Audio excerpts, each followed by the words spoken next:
அவசரமா பஞ்சாயத்தை கூட்டி இருக்கீங்க, என்ன விவகாரம்? அது வேற ஒண்ணும் இல்லைங்கய்யா.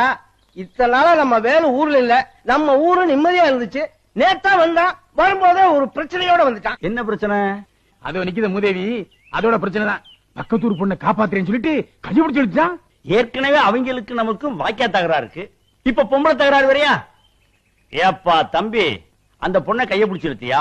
என்ன கைய பிடிச்சு இழுத்தியா? பொண்ணை கைய பிடிச்சு இழுத்தியாப்பா? என்ன கைய பிடிச்சு இழுத்தியாப்பா? என் தம்பி, பக்கத்தூர் பொண்ணை கைய பிடிச்சு இழுத்தியா? என்ன கைய பிடிச்சு இழுத்தியா? ஏற்கனவே அவங்களுக்கு நமக்கும் வாய்க்கா சண்டை இருக்கு. என்ன வாய்க்கா சண்டை இருக்கு? ஏய், நான் சரியா பேசுறேன்? சரியா தான் இருக்கு. சரி, சரி. இப்ப நீ கைய பிடிச்சு இழுத்ததுனால புதுசா தகராறு வரும். என்ன தகராறு வரும்? ஏயா, நான் சரியா பேசுறேன்னா? ரொம்ப கரெக்ட். கரெக்ட். ஊரை விட்டுரு. என்ன ஊரை விட்டுரு? பொண்ணை கைய பிடிச்சு இழுத்தியா? என்ன கைய பிடிச்சு இழுத்தியா? பயங்கரமான கல்லூரி மங்க புரியும்படியா கேப்டா பேச